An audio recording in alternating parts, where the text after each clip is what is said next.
Today, prospects for big largemouth bass are as good as they've been in decades. Fishery managers have learned how to manage waters for bigger fish.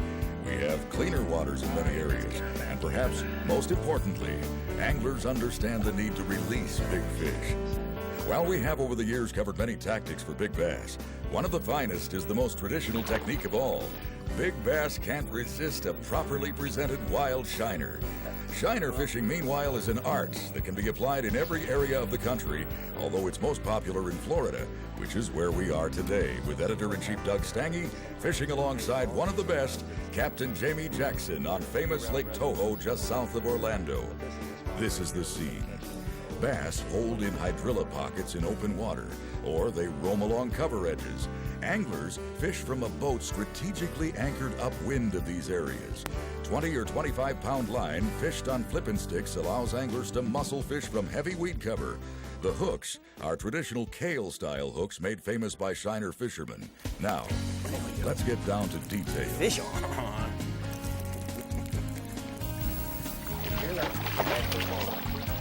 Whoa, Jamie.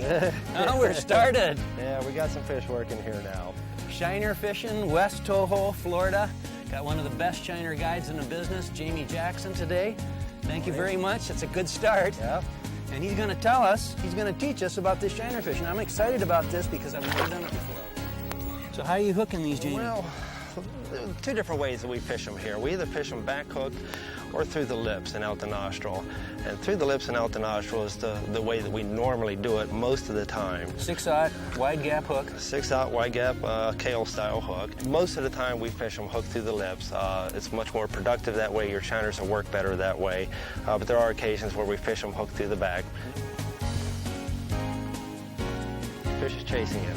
Good fish. Let her move just a little bit.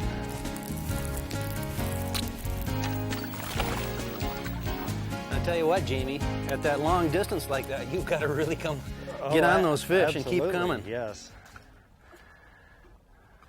Well, we're dealing with that hydrilla out there also, and it absorbs a lot of your hook set. Absolutely. And you've really got to hit them hard.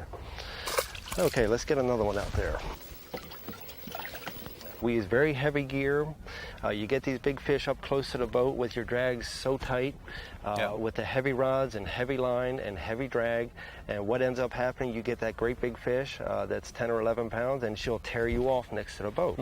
So that little bit of stretch that you get in the monofilament is a key thing as far as fishing these shiners here in this lake. There they come. There we go. Okay. Nice one. That is the first one that didn't jump, but it's also our biggest one so far. There. Toho right now, I think, what did you say, Jamie? This is one of the hottest bass lakes in the country? Oh, yes, yes, especially for big fish. If you're looking for fish over 10 pounds, you just can't beat this lake, especially during the winter months, January, February, and March. Those are our prime trophy bass months. Yeah, and that's the best months for our people to come down. Yeah, and in a day's fishing, we average between 15 and 25 fish, and on a real good day, up over 30. And now for another shiner. Just like that.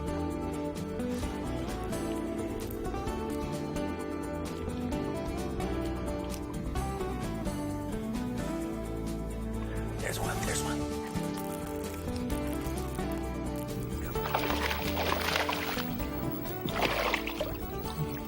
So, Jamie, which months would you say are the best big bass months down here, Orlando area? Well, the winter months, January, February, and March, and in that order, January being the top of the three, then February is right behind it, very close to it, and then March is the third. But all three of them are very good for a trophy bass. So you make these yourselves, huh? Yes. That's the same hook, that's the same wide gap hook? That's the same wide gap hook. Now I use a 0.14 millimeter stainless steel guitar string for the weed guard material. And then it's wrapped with some copper wire and then soldered on there. I just find when we fish these fish here, we'll fish a group of fish until they leave the area. And sometimes that can last a month and a half, 2 months, and we catch them over and over and over every day. And these fish do start to get wise about some of the things. Oh, yeah. And so I try to cover up some of that silver solder. Okay.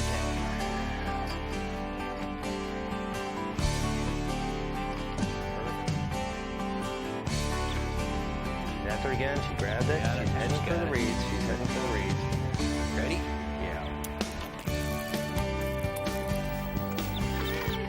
Jamie. gee whiz, that's a nice one. There we go.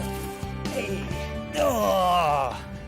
Not quite as big as I thought, but a really nice bass. Yeah, she's a nice one there. This shiner fishing is really exciting. If you're on them, I mean, this is some fast action. Yeah. Look at there. There you go.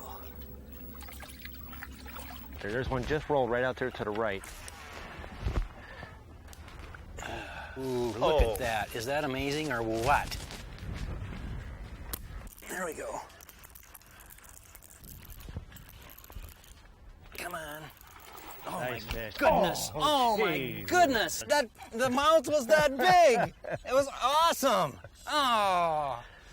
Will it come back? Probably. That's huge. Well, you know, sometimes they will. When these fish get real aggressive, and you've just stuck them for a minute or two, that was a nice one there. Oh, that would have been my biggest fish ever, or bass ever, I'm sure. Well, let's get another one back out there and all see right. if we can't get one bigger than that. Put a big one on this time. Oh, that'll catch a big fish.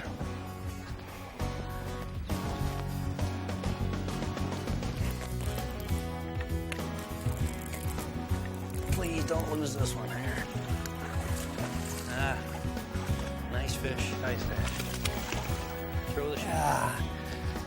There we go again. Jamie, I can't believe the action we have had here in the last hour. That's got to be 15 fish, and I had a chance, an honest chance at 2 8-pound fish that I lost.